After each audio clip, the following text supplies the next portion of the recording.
Hello everyone, and welcome back to Let's Play The Blackwell Legacy. Last we left off, Rosangela was getting a phone call. Let's answer the phone already, shall we? Hello? This is Dr. Quentin from Bellevue Hospital. Yes? I was your aunt's primary care physician. Did you receive my letter? Yes, I received it. I haven't had the time to come by, though. That's all right. I'm sure you're busy. However, should you find the time today, my entire schedule is free.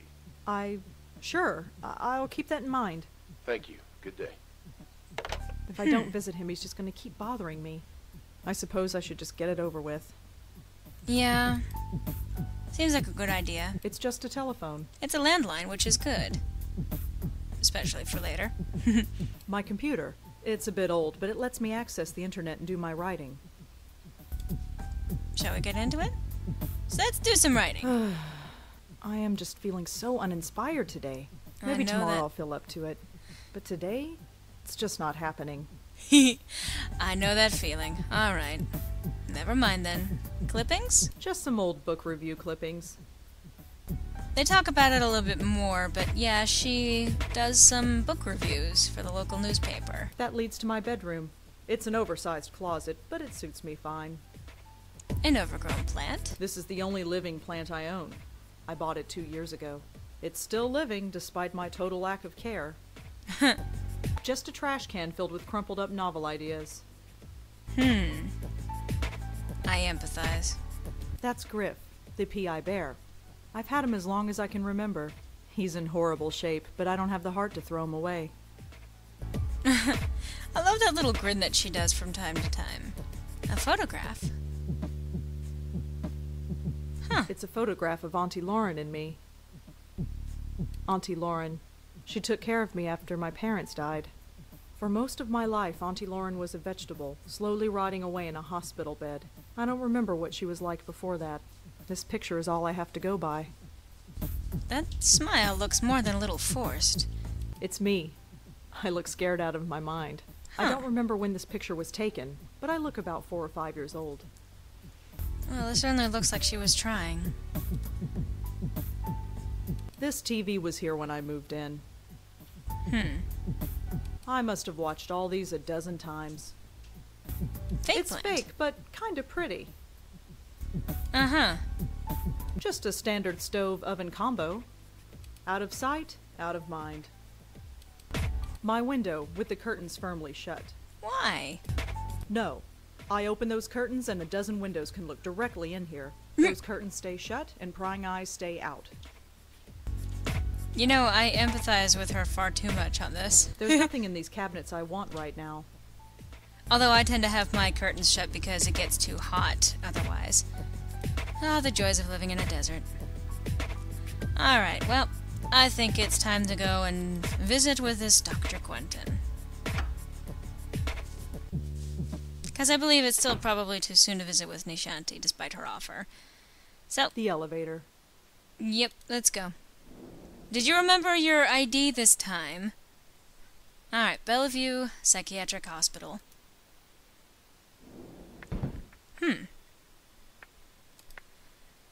Those lights look like a problem.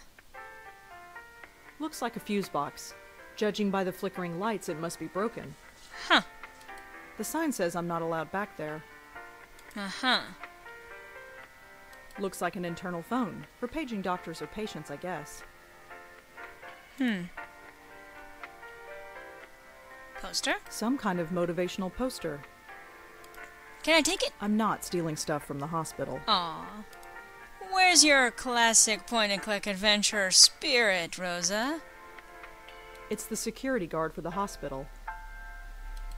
Some small keys. One of them is labeled FB. I assume that means fuse box.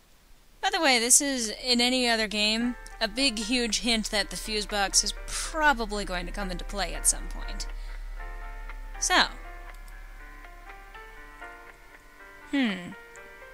Did you have contact with Lauren Blackwell while she was here?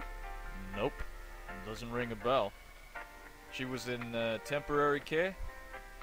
No, she was in long-term. That's a whole different floor. This is the floor for temp patients. I see. So what exactly happens here on the temporary ward? It's just that. Temporary. Most insurance plans only cover a 2-week stay, so this floor is designed for a high turnover rate. That's why the doctor's offices are usually down here. They need to be on hand when new patients arrive. What's with the lights? Hey, old buildings, you know? Always got problems. If the plumbing ain't broken, the lights are on the blink. It's giving me a headache, let me tell you. I'm here to see Dr. Quentin. Uh-huh. Is he expecting you? I've got this letter right here. Okay. Oh, Looks letter? legit. Go right in. His name's on the door, you can't miss it. Thanks. I should probably actually check the letter that I got, Come in. just so we know what we're talking about Dr. here. Quentin? Yes? I'm Rosangela Blackwell. Oh, hello. Come in. Come in. You got my letter, I trust. Yes, I did. Good, good. My condolences on the loss of your mother. Mother. Thanks, but she was my aunt, not my mother. Ah, quite right, quite right. So you wanted to talk to me about something? Yes, yes, I did. But before we go into that, how are you holding up?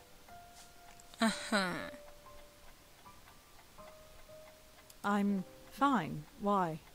Oh, no reason. Just asking questions. Goes with the job. Right. You received the ashes? Yes, I scattered them this morning. I imagine you must miss her. Uh-huh. To be honest, I'm not sure what to feel.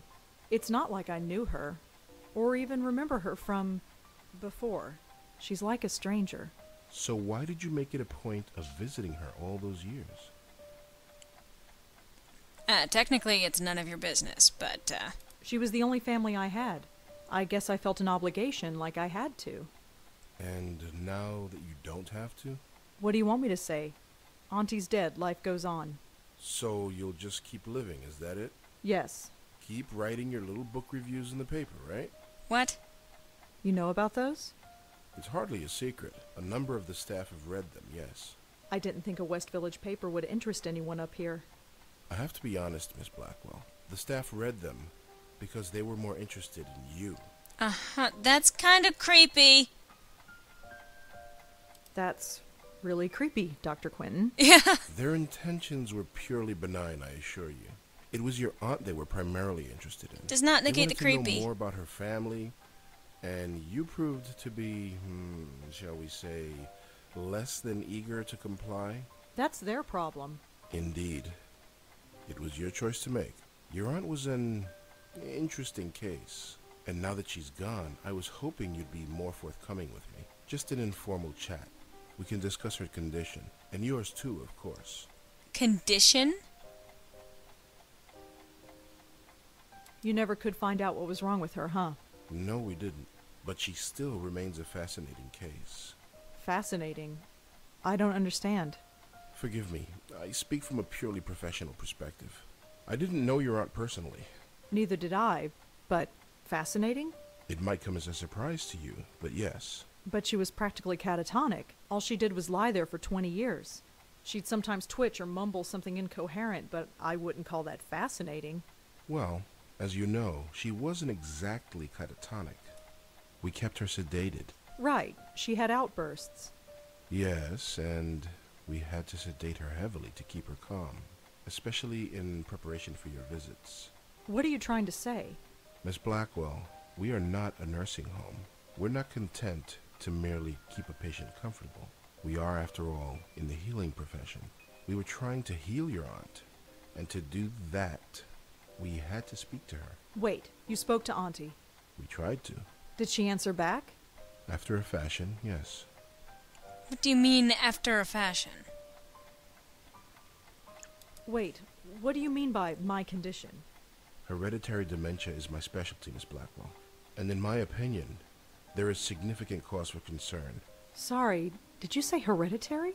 Yes, 2 generations. Your aunt and your grandmother before her. My grandmother? Yes, Patricia, I think her name was, right? I never knew my grandmother. Auntie Lauren was it. There was nobody else. She couldn't exactly provide me with a family history. Oh, I see. I had no idea. Well, maybe you should have. Did anyone else come in to visit her besides me? No, you are correct. I should have read the family history more carefully. I do apologize. I just assumed... Don't assume. Well, never mind. It doesn't change the fact that you should be concerned as well. Go on. Patricia Blackwell suffered her mental collapse at the age of 55. Lauren Blackwell underwent hers at the age of 40. What are you saying? That the same thing is going to happen to me? No, I'm saying that there is significant cause for concern. Uh-huh. So you're not going to be forthright. You're going to be, well, I want to talk to you about this. There is significant cause for concern. Can you give me a straight answer? No, but there is cause for concern. I hate people like that. If Auntie spoke, why wasn't I told? Miss Blackwell, do you remember what brought your aunt here in the first place? Her screaming, her hitting herself? I was only 5 years old at the time, but I kind of remember. In order to prevent her from doing harm to herself or to others, we were forced to sedate her. When we limited her medication, she simply reverted to her former state. Her natural state, I'm sorry to add. What did Auntie say? Nothing that made any sense. But one thing was clear. She was in great pain. Pain? What kind of pain? It's difficult to say, but it was immense. How immense? When we reduced her medication, the transformation was dramatic. Her eyes flew open, she thrashed, her screams. Well, we had to gag her eventually. This is very graphic. Oh, God. I know. So to Did speak. she still feel it when she was sedated? We don't know. There's no way of knowing. 25 years. I know. Poor Auntie. But I mean, he's being very blunt with her. I suppose there's a point to that, but just something seems wrong about being so explicit with what was going on with her aunt, the only family that she has. But what's this about her grandmother? So, I had a grandmother. One Apparently presumes. so. How do you know about her? It was in your aunt's case history when she was brought to us. Patricia Blackwell's symptoms were the same, word for word. Patricia's case was severe, and she was young, but it was chalked up to being an ordinary case of dementia. Until Until it struck her daughter. 20 years later, when it struck her daughter, yes. It seems impossible. Perhaps it's genetic, but we've detected no abnormality. So what should I do? Right now, nothing. This type of thing is unprecedented. There is no procedure to go through, no medication I can give you. I just want you to be aware, is all. And come talk to me if, well, there's any concern. I see. You couldn't find any other link between the two cases. None, aside from the family connection. And a name. A name? What name? The documentation we had on your grandmother is minimal, but there was one interesting item noted. During her more lucid moments, she uttered the name Joey. Your aunt, too, would cry out that name on occasion. Joey? Yes, Who's Joey? we've been wondering the same thing for 25 years. No, okay, well. Is there anything else you need to tell me before I go? Your aunt had some personal effects in storage. As the next of kin, you're the beneficiary. It's just a folder, some documents and so on. It's being sent to your address via messenger. Oh, well, thanks for that. It's Well, no thanks for problem at that. all. Goodbye, Miss Blackwell. My schedule is fairly open now, so feel free to drop in anytime. I'm always happy to discuss my favorite patient. Sure. Favorite, huh? He just gives me, I mean, I know he means well, but he gives me a slightly off vibe. That's all.